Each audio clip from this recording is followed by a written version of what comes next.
YTN 라디오의 총선 정면 승부입니다. 우리가 다른 말로 표현하면 개표 방송이죠. 근데 오늘 제가 이거 진행하면서 정말 이 시그널 음악들이 정말 너무 좋습니다. 이 시그널 음악이 좋아야지 할 기운이 나거든요. 자, 오늘 지금부터 3시간 동안 여러분들에게 정확한 분석을 전해드리도록 노력을 하겠습니다. 제가 분명히 잡아가건데요. 다른 방송에선 찾을 수 없습니다. 꼭 채널 고정해 주시고요. 자, 1부 함께해 주실 세 분 먼저 소개해드리겠습니다. 한 분씩 소개해드리죠. 먼저 국민의힘 정광재 대변인이십니다. 안녕하십니까? 네, 반갑습니다. 예. 정광재입니다. 그리고 김민하 평론가십니다. 안녕하세요. 안녕하세요. 예, 그리고 김수민 평론가십니다. 어서 오십시오. 네, 반갑습니다. 예. 근데 뭐 이 음악이 막 이렇게 나오는데 이렇게 막 저만 좋아하는 것 같아요. 전 굉장히 아까 음악도 장엄하고 그래가지고 갑자기 막 책임감, 의무감이 막 뭉클뭉클 올라왔는데 우리 김민하 평론가님은 오늘 뭐 좀 우울한 일이 있으세요? 저는 어렸을 때부터 예. 수학을 못 해가지고 숫자가 많이 나오면 우울해집니다. 오늘 숫자 속에서 지금 헤어나오질 못하고 있어가지고 그렇군요. 기분이 좀 우울합니다. 아니 뵙기에 평소하고 좀 다른 것 같아가지고 제가 숫자가 너무 많아요. 뭐 투표율에 무슨 뭐 지역구 몇 개, 비례 몇 개, 무슨 몇 석 숫자가 너무 많습니다. 이렇게 연결해 주시는 거 이게 매너죠 패널에. 네. 그죠? 앞으로 두 분도 김민하 평론가님처럼 이렇게 말로 해서 다음에 얘기할 거 연결해 주시는. 저도 숫자에 어렸을 때부터 수학을 그렇게 좋아하지는 않았는데 네. 그래도 뭐 요 정도 숫자는 제가 계산이 가능한 수준이고 또 하나 제가 총선 과정에서 이게 뭐 정치적 사안인지는 모르겠습니다만 의사협회장이 문과가 나라를 망치고 있다. 이과가 나라를 그랬어요? 부흥시켰는데 이런 말을 해갖고 제가 고등학교 총학생회장 선거할 때 문과 이과 나누는 편가르기 이후에 사회 나와서도 문과 이과 이렇게 편가르는 세상이 왔나 굉장히 좀 개탄했던 부분이 있는데 가뜩이나 죄송한데 사실은 우리 정치외교학과가 지금 위기예요. 전국 각지에. 네? 어떻게 하셨죠? 근데 정말 그냥 죄송한데 그런 말씀하니까 더 죄송하네. 근데 네. 기분은 별로 안 좋아요. 네. 예. 네, 이과 분들 중에 간혹 혹은 자주 나는 이과라서 정치는 잘 몰라요라고 하시는 분들이 있는데 아까 김민하 평론가가 힌트를 주신 거예요. 정치하고 수학은 떨어져서 생각할 수 없다. 실제로 선거 제도를 고안한 여러 사람들이 수학자들이었습니다. 예. 네, 그래서 수학 좋아하시는 분들 정치에 많이 관심을 가져주시라. 왜? 수의 예술이다. 이 말씀드립니다. 여러분 들으셨죠? 이 정도로 품격과 격조. 이거는 다른 방송에서 찾아볼래야 찾아볼 수가 없는 거예요. 근데 우리 김민하 평론가님이 아까 투표율 말씀하셨는데 지금 현재 투표율이 64.1%입니다. 지금 현재 시각 5시 8분 16초 지나고 있는 현재 64.1%입니다. 지난번 총선 때 여러분 기억하십니까? 지난번 총선 때는 5시 기준 62.6%였었거든요. 자, 이 투표율이 가지는 의미 뭐라고 보십니까? 뭐 투표율이 가지는 의미 지난번 총선만큼 이제 이 양측의 양당 중심으로 어쨌든 지금 투표가 진행되니까요. 양당 지지층의 결집을 하고 있는 게 아닌가 생각이 드는 게 지난 총선하고 이제 동시간대 비교를 해보면 지금 말씀하셨듯이 지난 총선에서는 17시 기준으로 62.6%였는데 지금 64.1%니까 지난 총선보다도 이제 한 1.5% 정도 높은 거 아니겠습니까? 근데 요게 지금 시간대별로 높아지는 어떤 그런 정도를 보면은 지난 총선보다는 조금 이제 높아지는 정도가 좀 덜하거든요. 그러면은 이 18시의 최종 투표율 지금 예상하는 것은 뭐 아직 이제 시간이 남았기 때문에 좀 섣부른 예측입니다만은 지난 총선 정도에 좀 근접하지 않을까 저는 그렇게 예측을 합니다. 지금은 어쨌든 좀 높지만 예. 그렇다고 하면은 상당히 이제 뭐 양측에서 상당히 결집을 하는 가운데 이제 치러지는 그런 선거다라고 볼 수가 있지만 다만 양측에서 정말 최대한으로 긁어 모아서 이번 총선에서 70%대 투표율을 기록할 수 있다라는 뭐 언론의 그런 뭐랄까요 전망도 있었습니다만은 그것에는 미치지 못하는 거 아니냐 이렇게 볼 수가 있고 예. 특히 이번에 언론의 분석이나 이런 걸 보면은 2030 세대가 뭐 여러모로 좌우할 것이다. 2030의 표심이 좌우한다 이런 분석들이 그거 있었는데 맨날 하는 얘기예요, 그거. 그렇죠. 늘 총선 때마다 하는 얘기인데 네. 근데 또 이제 유권자 의식조사나 이런 걸 보면은 2030 세대의 투표 적극성이나 이런 것들이 다른 연령대에 비해서는 조금 이제 낮아져 있다라는 분석도 있지 않았습니까? 예. 그런 게 아마 이 일부 언론에서 기대했던 뭐 70%대를 기록하는 투표율까지는 가지 못하는 또 뭐 전통적인 요인이 작용한 게 아닐까. 일단은 여기까지는 아직 왜냐하면 투표가 끝난 건 아니기 때문에 일단은 여기까지는 지금 얘기할 수 있는 게 아닐까 이렇게 생각을 하고 있습니다. 뭐 근데 여기 앉아 계세요? 네. 항상 제가 저 자리에 있었는데 아니 그게 아니고 네.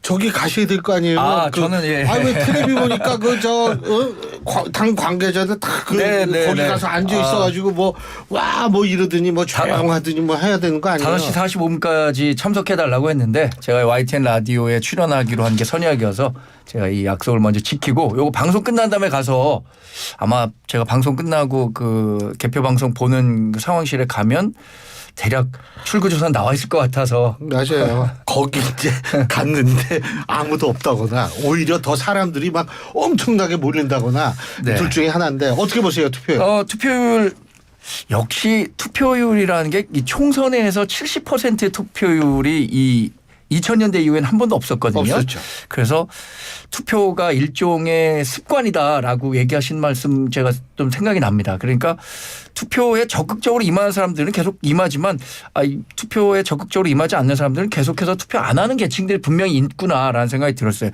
정치적 열기와 관심은 이번 총선이 지난 코로나 때 치러진 거 이상으로 폭발했다고 보는데 왜 그 배경에는 지난 2022년에 있었던 윤석열 대통령과 이재명 당대표 간의 대선 연장선상에서 치러지고 각 진영들이 투표해야 이긴다라고 해서 각 진영 지지자들을 적극적으로 투표장에 이끌기 위해서 끝까지 총력을 다했거든요. 그런데 기대했던 것보다 그러니까 우리가 예상했던 것보다 조금 낮은 수준으로 기록될 가능성이 큰 것 같아요.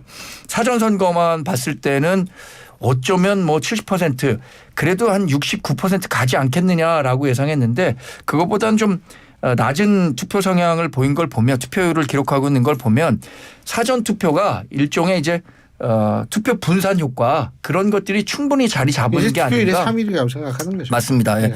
그래서 이 사전 투표와 관련해서 뭐 이런 것들이잖아요.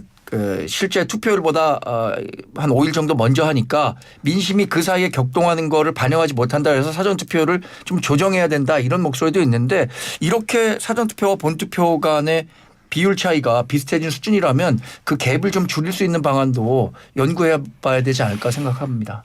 우리 김수희 네. 저는 이번 선거의 투표율이 70%에 못 미친다고 해도 구조적으로 높은 투표율에 한국 정치가 안착을 하고 있다라고 생각을 해요. 4년 전에 66.2% 투표율이 나왔는데 굉장히 이례적이었죠. 2010년대에만 하더라도 뭐 55%안 되거나 조금 넘거나 뭐 이랬었는데 이게 60% 초반도 아니고 중반으로 지난 4년 전에 뛰어올랐고 처음에는 이를 두고 코로나19 국면에서 국민들이 이제 국가라든지 정치에 대해서 관심이 커졌다라는 분석도 있었는데 저는 조금 다른 생각을 했었어요. 이 구조적이다. 코로나19의 특수 상황이 아니다라는 생각을 했고 왜냐하면 그 사이에 사실 국회가 무슨 일을 얼마나 하고 있는지 국민들은 비판하시는 분들이 많긴 하지만 여러 큰 일들이 국회에서 처리되는 사건들을 2010년대 후반부터 또 2020년대 초반까지 꾸준히 겪어왔습니다. 국민들이. 뭐 그 이슈들 중에서는 뭐 어떤 당 지지층은 좋아하거나 싫어하고 또 다른 당에서는 또 다른 입장인 여러 가지 이슈들이 다 섞여 있거든요. 그렇다면 우리나라가 비록 대통령제지만 국회에서 정말 큰일은 결정되는구나. 이런 깨달음들이 축적이 돼서 이제는 총선 투표율도 70%에 근접하는 국가가 됐다. 구조적으로 안착했다는 의미는 상당히 크다고 봅니다. 예, 근데 이제 지역별로 좀 궁금한 게 있는 게 이게 지금 지금 전체 투표율이 지금 63.9가 계속 나오고 있는데 좀 아까 64%짜리 제가 하나 봤거든요. 어쨌든 서울은 넘었어요. 평균 투표율을. 근데 경기도는 평균 투표율 미칩니다. 의미가 뭘까요? 그럼 뭐 경기도 중에서도 이제 나눠서 봐야 될 것 같은데요. 경기도 중에서도 이제 구체적으로 나눠보면 어디가 높고 어디가 낮고 이런 거에 따라서 좀 특징이 나올 거라고 보는데 지금 경기도에서 뭐 가장 투표율 높은 데는 과천인 것 같고 지금 가장 낮은 데는 이제 평택인 것 같거든요. 뭐 이거 구체적으로 좀 쭉 봐야 알겠습니다만은 그런 걸 볼 때는 아마 좀 이 당연히 선거 구도나 이런 것도 영향을 미치겠지만 이게 좀 지금 투표 중이니까 구체적으로 뭐 여러 가지 이제 다 얘기하기는 어렵지만 선거 구도도 영향을 미치겠지만 또 그러한 지역의 특성이나 이런 것도 같이 영향을 미치는 것도 있는 것 같아요. 경기도의 경우에는 여러 이제 형태의 도시라든가 이런 시군구들이 있는 거 아니겠습니까? 그런 게 복합적으로 영향을 미치는 것 같고. 도농 복합 지역이죠. 그렇죠. 일반적으로 그렇게 부르는데 물론 그 사이에 뭐 우리가 흔히 이제 도농 복합이라고 부른 시 또는 약간 농촌에 가깝다고 부른 어떤 시군 이런 데가 좀 바뀐 데도 있고 한데 어쨌든 그런 것들이 각각의 지역 성향에 영향을 미치는 것이 있기 때문에 단순히 이제 예를 들면은 보통 이렇게 나올 때 경기도의 어느 지역은 어느 당에 유리하기 때문에 또는 어느 지역은 어디 쪽에 유리하기 때문에 이것의 투표율이 높낮음이 아마 결과에 어느 쪽의 유리함 또는 불리함으로 나타날 것이다. 이렇게 일반적으로는 뭐 해석할 수도 있겠는데 이거 사실은 뭐 뚜껑 열어보기 전까지는 장담할 수는 없는 거죠. 그래서 일단은 아직은 투표가 끝나지 않았기 때문에 나름대로의 공간적인 특성을 우선 얘기할 수 있지 않을까 이렇게 생각을 해봅니다. 지금 과천 70%가 넘더라고요. 근데 네. 어쨌든 서울은 지금 동작구가 제일 높고 관악구가 제일 낮다고 그래요. 근데 서울은 전반적으로 높아요. 저는 김수민 평론가 얘기한 구조적으로 우리가 높은 투표율 시대로 접어들었다라고 말씀하신 거하고 서울 경기 투표율 차이가 서울은 높고 경기가 낮다 이렇게 말씀하셨는데 이거 인구 연령 구조의 변화 때문이라고 생각합니다. 그러니까 우리가 고령화 사회로 가면서 투표에 적극적으로 임하고 있는 60대 이상 고령 인구 비중이 굉장히 높아진 게 투표율 전체를 높인 측면이 있다고 보고요. 물론 사전 투표가 2014년에 도입되면서 10년간 굉장히 그 자리를 잡은 측면도 강하고요. 경기와 서울의 투표율 차이가 지금 뭐 대략 한 2.3%포인트 차이 나타나는 걸로 나타나는데 서울이 경기에 비해서 아마 평균 연령을 따져보면요. 평균 한 5살 정도 높을 겁니다. 그러니까 경기는 정치 지금 뭐 좀 젊은 사람 비중이 서울보다 높기 때문에 전반적으로 이런 것들을 수렴하는 과정에서 젊은 층들이 아무래도 고령층 인구보다는 투표에 적극적으로 임하는 비율이 적기 때문에 그런 영향이 크게 미쳤다고 보고 있습니다. 그런데 아까 말씀하신 동작을의 투표율이 동작을이 아니라 동작이에요. 동작이죠. 그렇게 자세하긴 몰라요. 네. 동작은 지금 여야 후보 간에 우리는 굉장히 박빙 지역이라고 보고 예. 물론 동작을은 우리가 앞선다고 생각하지만 관악 같은 경우에는 글쎄 특정 정당의 후보가 굉장히 좀 우위를 보이기 때문에 투표 효능감이 떨어진 사람들은 투표에 적극적으로 임하지 않을 가능성이 컸을 것이다 이렇게 보고 있습니다. 그 얘기하니까 한국 리서치에서 주간 보고서를 내요. 그게 제목이 여론 속의 여론인데 우리 청취자 여러분 지금 궁금하시면 인터넷에서 여론 속의 여론 한국 리서치 찾으시면 얼마든지 그 사이트 발견하실 수 있고 거기에 보고서 보실 수 있는데 거기에서 사전투표 분석한 그 보고서가 있습니다. 그걸 보면 그러니까 연령이 높은 지역의 그 지역의 기초단체에서의 사전투표율이 그렇지 않은 데보다 높다라는 그 분석이 있거든요. 그러니까 지금 정광재 대변인께서 말씀하신 그런 것들이 사전투표에서 좀 나타나는 것 같은데 어떻게 보세요? 네, 뭐 사전투표 그러니까 말씀하신 거는 이제 연령대가 높다고 사전투표율이 떨어지는 게 아니다. 그것뿐만이 아니고 지금 이 투표율 결국은 젊은 층이 있는 데는 조금 떨어지고 네네. 많이 있는데 상대적으로 약간 고령층이 있는 데는 높다 이런 말씀이신데 동의하시냐고요? 네. 뭐 그런 경향은 있을 겁니다. 그리고 특히 이제 2030 세대는 각 정당에 대한 충성도가 높지 않기 때문에 선거에서도 정치에 관심이 있는 사람도 결론적으로 나는 이번 선거에서 빠지겠다. 이렇게 또 결심을 하는 경우들이 꽤 있을 거라고 봐요. 그래서 근데 항상 주의해야 될 거는 2030 투표율이 좀 저하된다고 해서 이분들의 정치적 관심도라든지 이런 것들이 떨어진 것은 결코 아니다. 흔히 우리가 얘기하는 무당층 중에서도 정치적 냉당층이 있는가 하면 또 인지적 무당층이라는 그런 개념 방금 말씀하셨던 한국 리서치에서 이것도 만들어낸 개념인데 정치에 관심이 깊으면서도 특정 정당을 지지하지 않는 2층이 또 2030 세대에 꽤 포진을 해 있거든요. 예, 그런 것들을 또 감안을 해야 될 텐데 근데 이것이 사실 2030 세대 투표율이 어느 당에게 유리할 건지는 상당히 이거는 유추하기도 어렵다. 왜냐하면 2030 세대는 다른 세대보다 더 정치적 다양성이 크고 어느 쪽에서 덜 투표장에 나왔는지 이런 부분이 이제 쉽게 예측되는 부분은 아닌 것 같아요. 그리고 2030 중에서 예를 들어서 범위를 좁혀서 보더라도 2대 남이라고 했을 때 2대 남이 투표율이 좀 오른다 싶으면 일단 국민의힘에서는 지난 대선 때 우리를 지지했던 분들이 또 나오셨다 이렇게 해석할 여지도 있겠지만 다른 한편으로는 그분들이 차라리 안 나갔으면 모를까 나가서 민주당을 찍으면 어떻게 할 것이냐 이렇게도 생각을 할 수 있는 거거든요. 그래서 더 이렇게 원래 추리 자체가 어려운 거긴 하지만 2030 세대의 경우는 더더욱 알기 어려운 이런 측면이 있는 것 같습니다. 그래서 그리고 근데 이제 그래서 그런지 모르지만 그 TK 지역 있죠. 특히 대구. 이게 이제 대구에는 여러분 잘 아시지만 경산에는 진짜 젊은이들 도시잖아요. 대학이 여기 엄청 많아요. 네. 그런데 대구의 투표율이 형편없어요. 그 TK 지역이 다 그렇습니다. 굉장히 낮아요. 예? 이 부분은 어떻게 해석하고 계세요? 이 부분은? 일단 뭐 지금 투표가 끝나지 않았기 때문에 막판에 투표를 많이 하실 수 있겠죠. 저는 뭐 대구 경북 지역의 유권자들도 정치의식이 상당히 높기 때문에 뭐 적극적으로 투표를 하실 거라고 믿는데 지금까지 어쨌든 투표율이 낮은 경향인 상황은 상당히 어쨌든 지금 현재의 정치적 상황에 대한 실망이나 이런 것들이 표출이 돼 있다 이렇게 생각을 합니다. 다만 이제 실망을 지금 이 시간까지 표출했지만 지금 이제 마지막에 이제 뭐 마음을 달리해서 이제 투표소로 가고 있을 수도 있는 거죠. 그 점을 전제하면서 말씀을 계속 드리는데 이 실망감이라는 건 당연히 이제 경향적으로 대구 경북에서는 어쨌든 지금의 여당에 대한 어떤 지지세나 이런 것들이 강한 부분이 있었는데 최근까지 어쨌든 공천에 관련된 문제에서도 그랬고 또 소위 말하는 정권 심판론이라는 게 전체 선거 구도를 좌우하는 흐름이 일단은 있는 상황에서 그것에 대해서 보수 유권자층이 이 정권 심판론이 강하게 된 어떤 책임론이랄까요? 이 책임 소재를 두고 좀 뭐랄까 분열이라고 해야 될지 또는 뭐 어떤 균열이라고 해야 될지 좀 그런 부분들이 있었거든요. 더 구체적으로 말씀드리면 이 정권 심판론이 이렇게 좀 강화된 배경이 윤석열 대통령이 좀 이 국정 운영을 좀 잘못해서 그런 거냐 아니면 한동훈 비대위원장이 그런 상황에도 불구하고 당을 잘 이끌면서 대안적으로 선거운동 했어야 되는 건데 그런 전략을 마련하지 못해서 그런 거냐 좀 갈등적이거든요. 요런 것들은 마음의 갈등이 되는 거여서 그래서 좀 투표장에 잘 나가고 싶지 않은 마음이 생긴 거 아니냐라는 한쪽의 해석이 지금 있는 것 같습니다. 그러나 뭐 저는 다시 한번 말씀드리지만은 마지막에 많이 나가시지 않을까 이런 생각하고 있습니다. 아니 국민의힘의 정광재 대변인이 좀 초조하실 것 같아요. 왜냐하면 예. 이게 TK 지역에서 투표율이 안 나오면 비례에서 네. 좀 불이익을 받을 수 있기 때문에. 저희가 그래서 3시에 긴급 상황회의 뭐 윤재욱 원내대표가 진행해서 18개 TK 지역이 낮다고?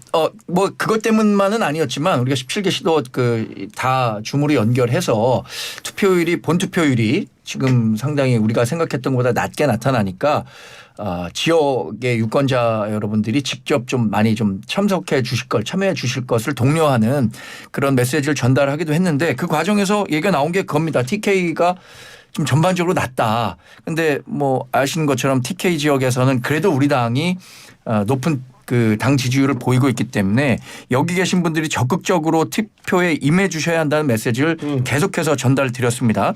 근데 거기서 나온 말 중에 하나는 이거예요. TK는 총선에서는 대체로 조금 낮은 투표율을 보였다는 거예요. 뭐 호남 지역에 있는 뭐 전남 광주 이런 지역보다.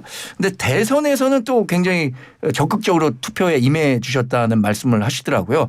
그거는 아마 TK에서는 아까 말씀드린 정치적 효능감이라는 게 내가 반드시 가야 내가 지지하는 후보가 될 것이다.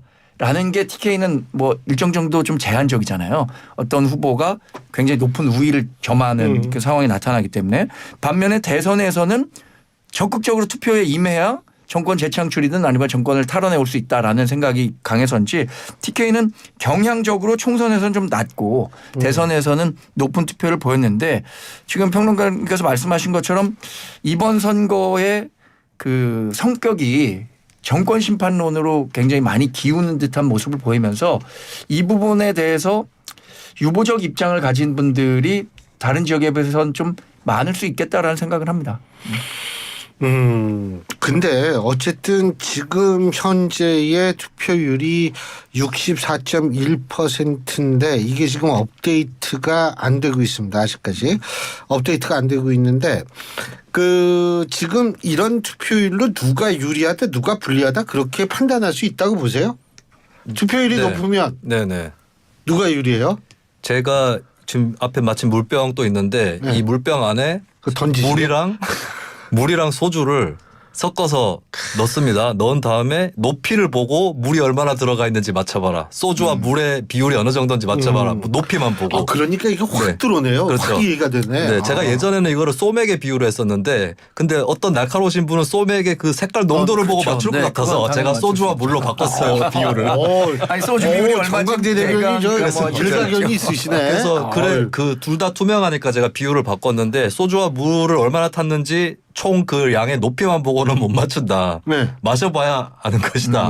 분해해봐야 아는 것이다. 이 말씀을 드릴 수밖에 없겠습니다. 그리고 뭐 이런 구간은 있을 수 있어요. 어디까지 올라가면 어느 당이 유리한데 거기서 더 올라가 버리면은 알 수 없거나 혹은 다른 당한테 유리하다. 이럴 수도 있는 거예요.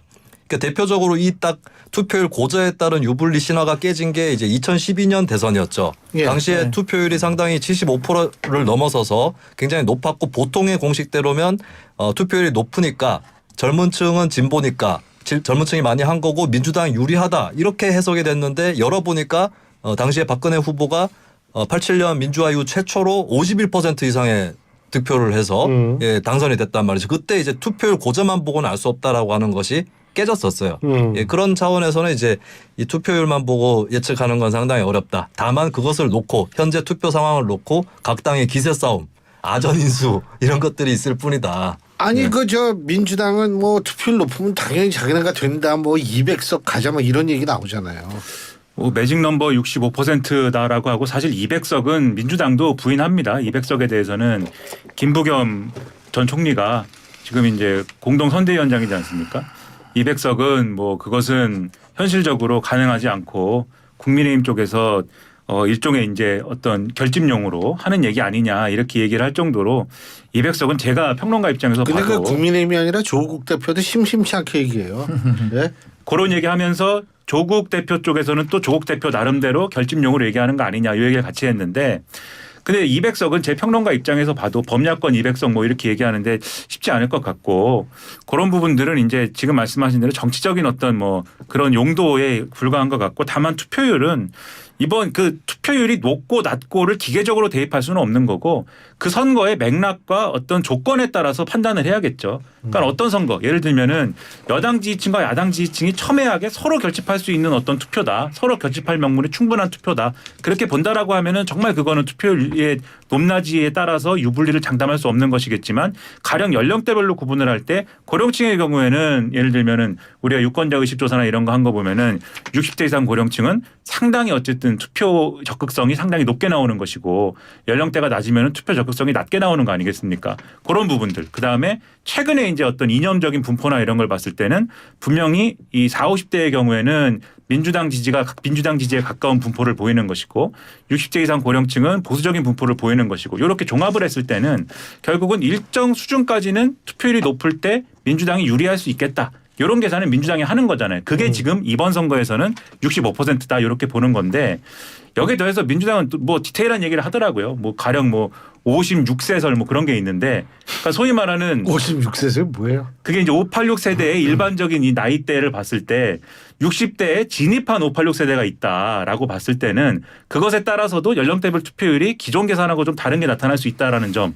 그다음에 최근에 한국일보 보도나 이런 걸 보면은 20, 30대에 해당하는 이 유권자들을 불러서 FGI를 해봤거든요. 그룹 인터뷰 해봤는데 포커스 그룹 인터뷰. 그렇죠. 그룹 인터뷰 해봤는데 네.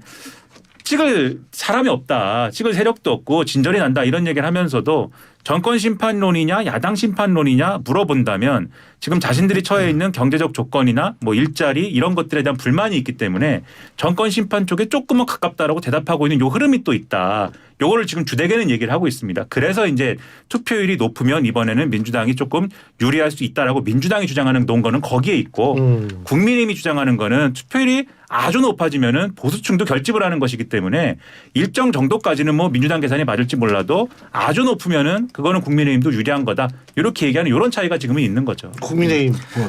저도 정치 지형의 변화가 있었다고 봅니다. 아까 높은 투표율에서도 보수가 선전할 수 있다는 것을 보여준 게 아까 2012년 대선이고 2022년 대선도 마찬가지의 흐름이라고 보는데 근데 과거의 경험치로 봤을 때는 민주당 지지자들은 자신이 지지하는 정당이 선전하지 못할 것 같다라는 뭐 여론이 조성돼 있을 때는 적극적으로 투표에 임하지 않았기 때문에 이게 뭐 선후 관계가 어떨지 모르겠지만 투표율이 낮은 선거에서는 민주당은 항상 고전했습니다. 근데 그 고전한 게 우리가 질 것 같기 때문에 투표율이 낮은 건지 투표율이 낮아져서 민주당이 고전한 건지에 대해서는 좀 더 면밀한 분석이 필요하겠지만 경험적으로는 어쨌든 투표율이 높으면 민주당이 그동안은 선전했던 게 사실인데 아까 정치 지형의 변화를 말씀드린 것은 20, 30대가 과거에는 진보 정당에 대한 그 선호도가 높았는데 지금은 꼭 그러느냐 이건 아니라고 저희는 보고 있거든요.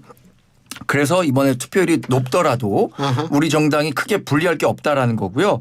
또 하나는 지금 60대 이상 인구 비중이 우리나라가 한 5% 되나요? 30 몇 % 되는데 이걸 투표율과 실제 치환해서 교해해 보면 실제 투표자 중에서 60대가 차지하는 비중이 지금 40%고 40대 50대는 38% 정도 된다 그래요. 이게 뭐 제가 다른 분의 연구 결과를 인용한 건데. 뭐 세대야 그거야 네. 어느 정도 계산 나오는. 그래서 60대 이상이 우리 지지자들이 좀 비중이 높다고 보기 때문에 우리는 그렇게 뭐 아주 비관적인 전망을 내놓지는 않고 있습니다. 그런데 20, 30대가 여하튼 변수라는 건 맞는 것 같아요. 지난 2022년 대선에서도 20, 30대 표심이 우리 그 윤석열 대통령이 당선되는데 굉장히 크게 기여했다고 보거든요. 예. 그러니까 20, 30대 투표율이 높진 않을 수 있겠지만 그 당락을 좌우하는 데는 상당한 영향을 가질 것이다 보고 있습니다.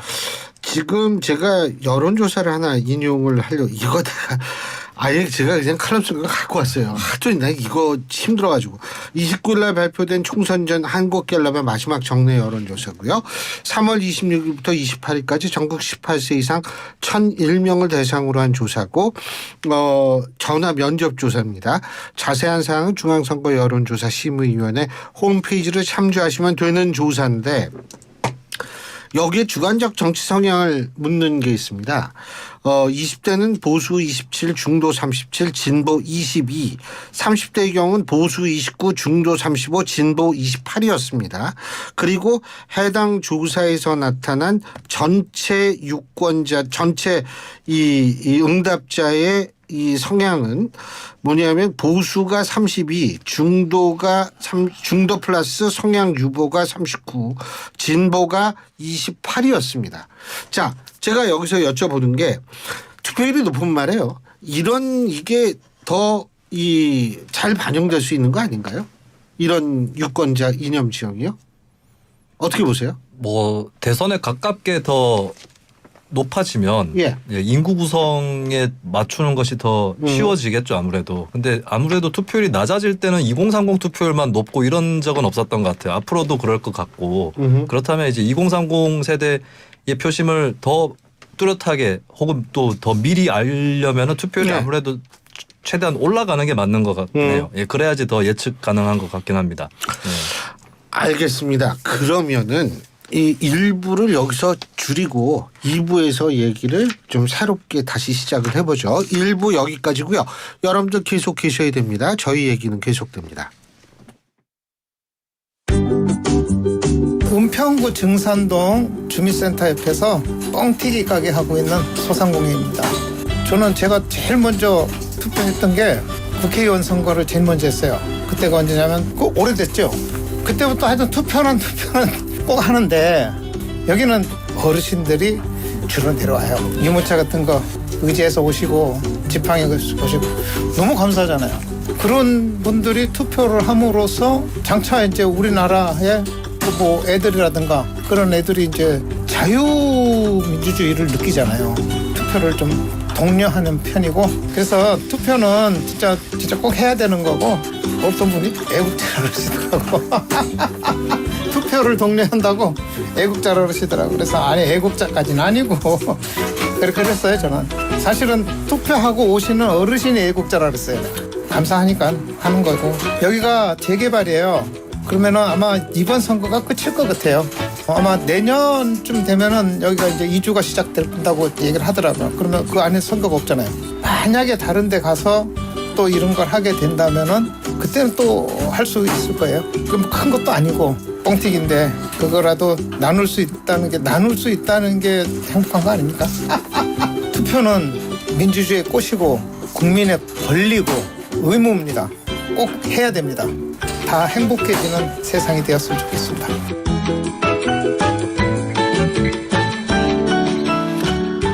예, 정말 우리가 바라는 세상은 분명히 있습니다. 그런데 그것을 한 번도 경험해 보지도 못했고 느끼지도 못했기 때문에 그런데요. 그런 의미에서 이번 선거도 바라볼 수 있을 것 같습니다. 자, 선택 24 총선 정면 승부 여러분 함께하고 계신데요. 저는 신율의 뉴스 정면 승부 진행을 맡고 있는 신율입니다.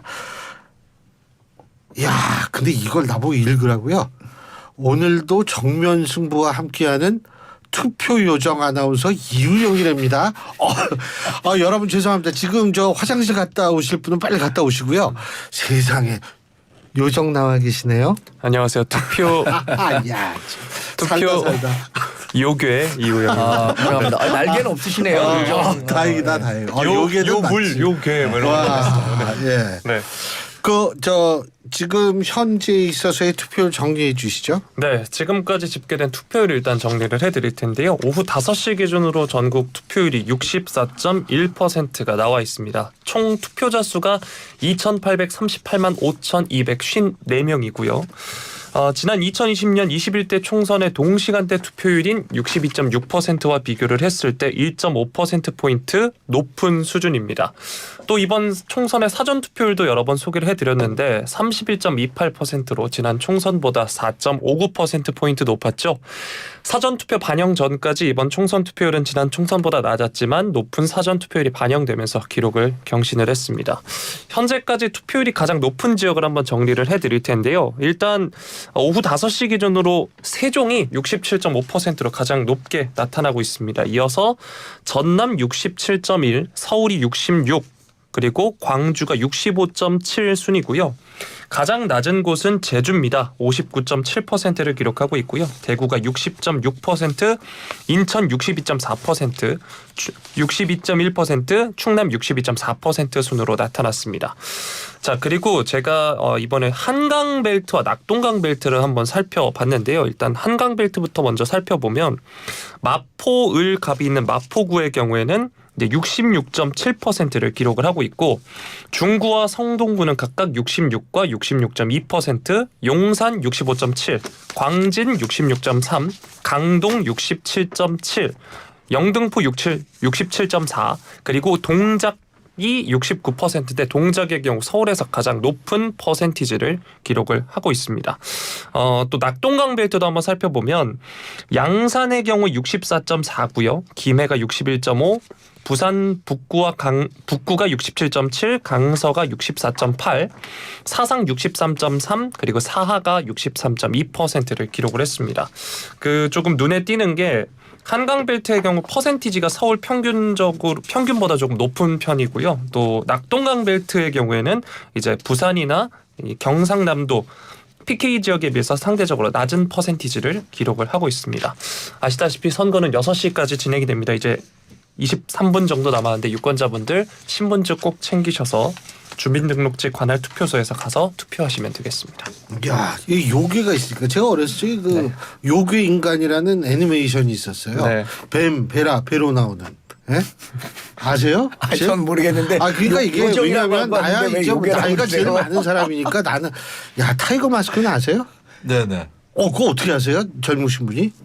제가 되게 어렸을 때 어렴풋하게 이렇게 본 기억이 납니다. 네. 자꾸 그런 식으로 은근히 나이를 올리면서 맘먹으시려고 그러면 곤란합니다. 아닙니다. 예? 젊다는 뜻입니다. 네.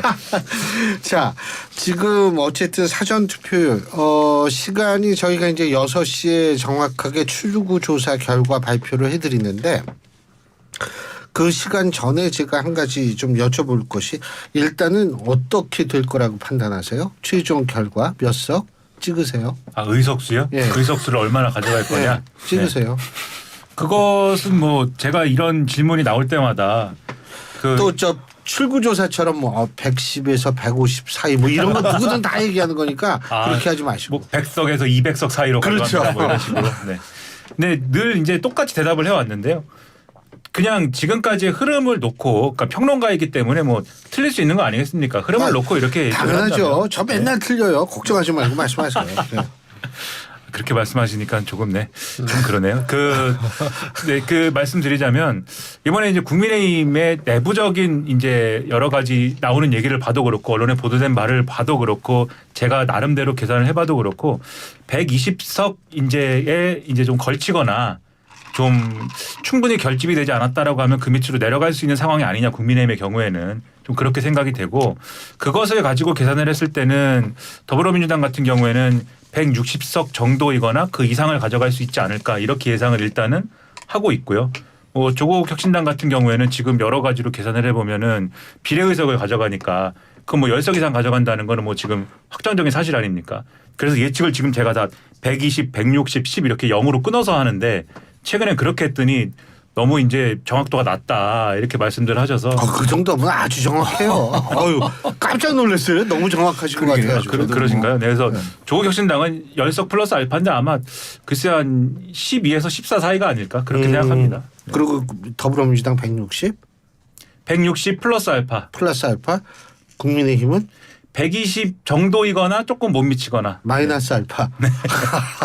한쪽은 플러스 한쪽은 마이너스. 어떠세요? 아니, 굉장히 디테일하게 전망하신 것 같아요. 저는 근데 사실 제가 당 대변인 입장에서 그렇죠. 전 뻥을 튀기셔야죠. 뻥을 튀겨볼까요? 네. 그럼 저희 이거 과반 이상. 아니 왜냐하면 우리 지도부가 한 번도 목표 의석을 제시하지 않았기 때문에 제가 이렇게 섣불리 말씀드리는 게 어려운데 이제 20분 후면은 그 결과가 나올 거라서 조금만 더 디테일하게 제가 말씀드리자면 저는 이번 선거가 우리 정당이 치르기가 굉장히 어려웠던 선거라고 봅니다. 왜냐하면 윤석열 대통령에 대한 국정 지지율이 지속적으로 40%를 넘지 못하는 상황이고 국정 지지에 그 보이지 않는 그 여론이 거의 60% 플러스 마이너스 알파 수준이었던 거기 때문에 네. 국민의힘 당 지지율이 민주당보다 조금 높았다고 하더라도 실제 투표로 우리가 해당 지역에서 그 경쟁 후보를 넘기가 상당히 어려운 측면이 있었다고 보는데 지금 뭐 120석 마이너스 알파 얘기하셨잖아요. 예. 저는 120석 플러스 알파로만 말씀드리겠습니다. 아주 겸손까지. 네. 아유, 뭐 저는 예. 120석 이야. 플러스 알파로 말씀드리겠습니다. 저 우리 조국 혁신당은 예. 뭐 대략 13석 정도 받지 않을까? 그것도 조국 굉장히 혁신당은 커요. 예상하기가 훨씬 쉬워요. 왜냐하면 전국 단위의 여론조사는 비교적 정확하잖아요. 예. 그러니까 조국 혁신당의 득표율 지금 여론조사 종합해보면 한 13석 정도 되지 않을까 싶습니다. 김수임 평론가님. 네.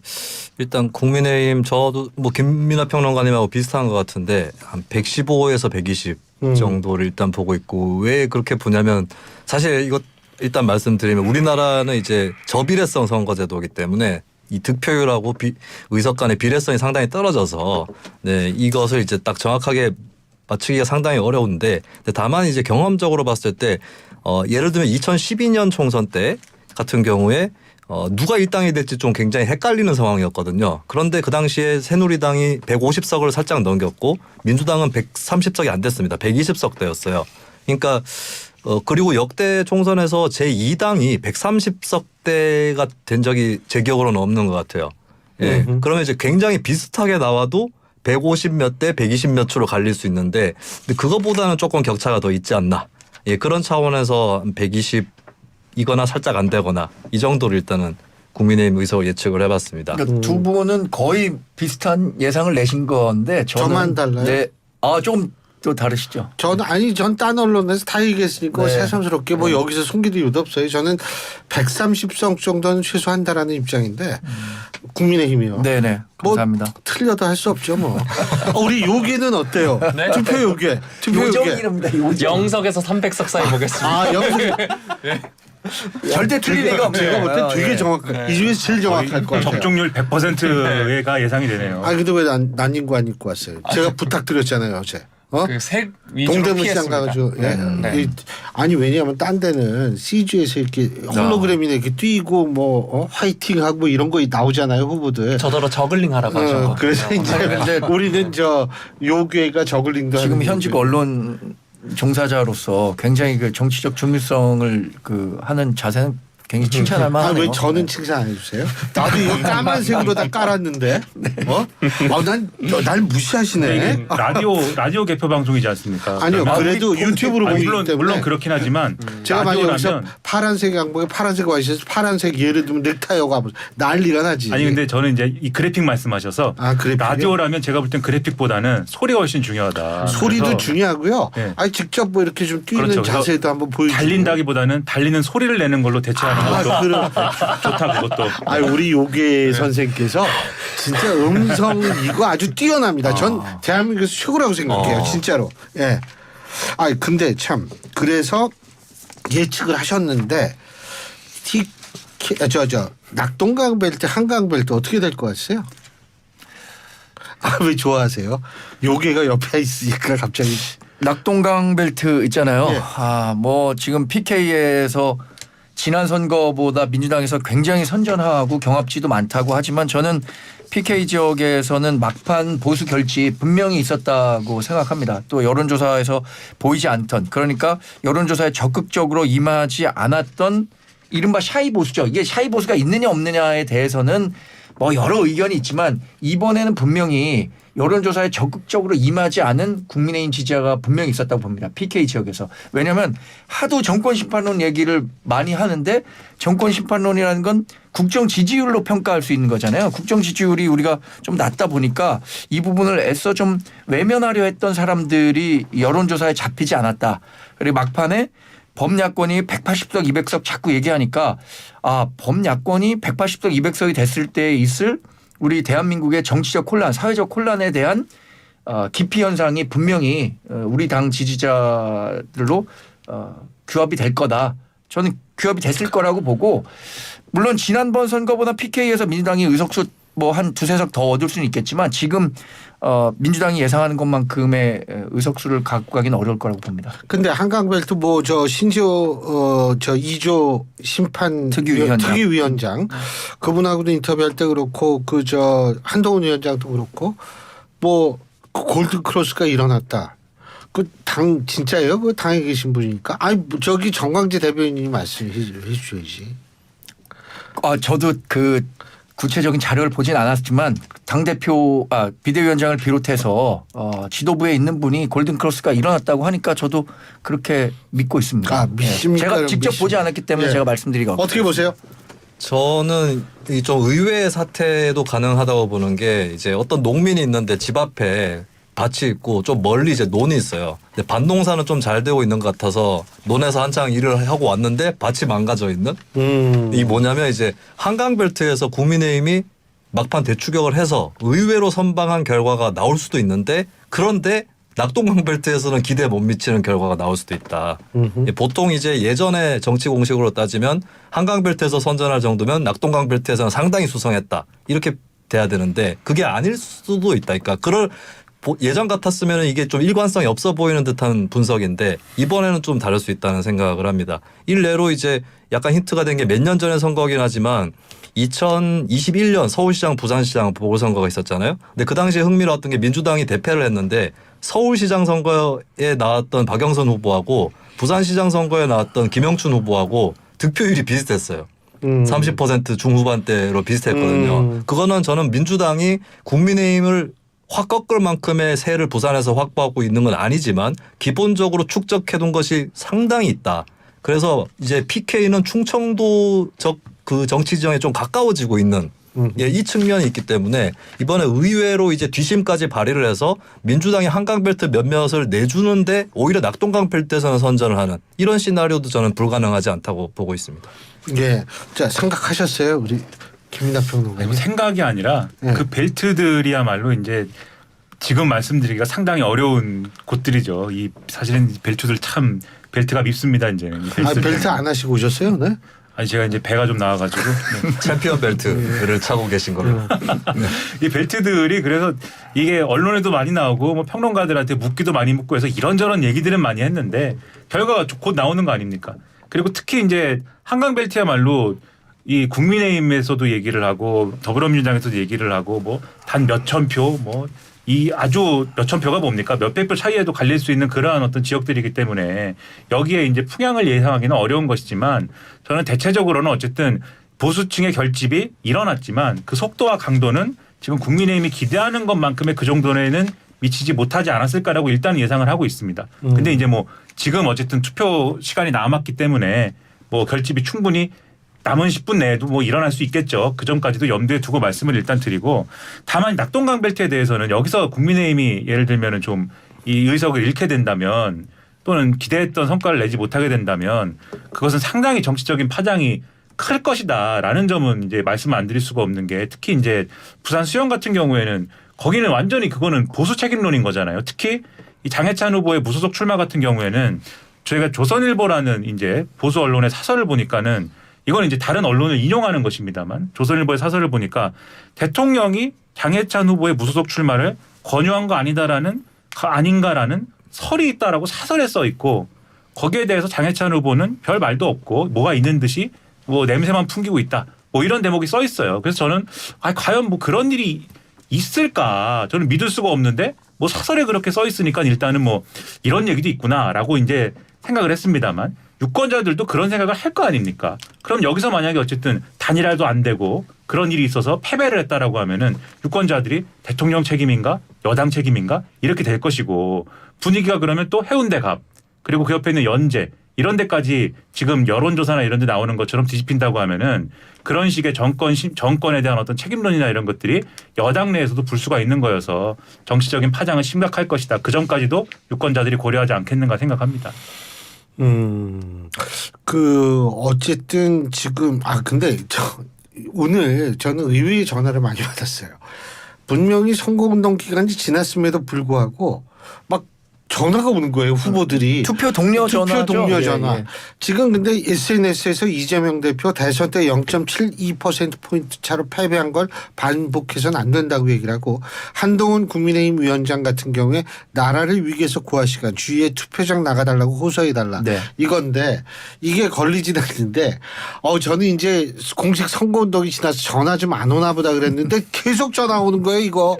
전 진짜 선거법 개정 이거 공직선거법 개정 이거 해야 된다고 계속 주장하려고 그래요. 너무 귀찮더라고요. 자, 여러분 지금 이제 5시 51분 44초 지나고 있는데요. 이제 잠시 후면은 이른바 출구조사 결과가 발표가 됩니다. 이 출구조사 결과 과연 이때는 우리가 어떻게 이제 해석을 해야 되는지 하는데 이 출구조사 결과가 나오면 정광재 대변인께서는 일단은 자리를 뜨시면 되죠. 네, 그렇습니다. 정말 너무 미안해요. 근데 여기서 여의도 멀지 않아요? 네, 그렇습니다. 저도 그래서 여러분들도 여러 가지로 초조하게 기다리실 텐데 우리 이구영 아나운서가 지금 다시 한번 그 투표 정리를 해 주셔야겠죠? 네, 그죠? 알겠습니다. 현재까지 계속해서 투표율은 64.1%를 기록하고 있고요. 투표자 수는 2,838만 5,224명 기록을 하고 있습니다. 예. 지금 52분 40초를 지나고 있으니까 7분 20초, 7분 15초 이 정도 이제 투표까지 남았는데 그렇죠. 아직 예. 투표 안 하신 여러분들 얼른 달려가셔서 소중한 한 표 행사해 주시고요. 예, 또 줄을 알겠습니다. 네. 예, 역시 요괴다운 말이었고요. 자, 그러면 저희가 여기에서 잠시 쉬었다. 잠시 후에 개표 방송 2부로 돌아오겠습니다. 잠시 후에 뵙죠. 안녕하십니까. 국토안전관리원 원장 김일환입니다. 국토안전관리원은 안전하고 편리한 국토를 만들기 위해 건설 안전, 시설 안전, 지하 안전을 종합 관리하는 안전 전문 공공기관입니다. 국민의 소중한 생명과 재산 보호에 앞장서고 있는 국토안전관리원에 많은 관심과 성원을 부탁드립니다. 이 캠페인은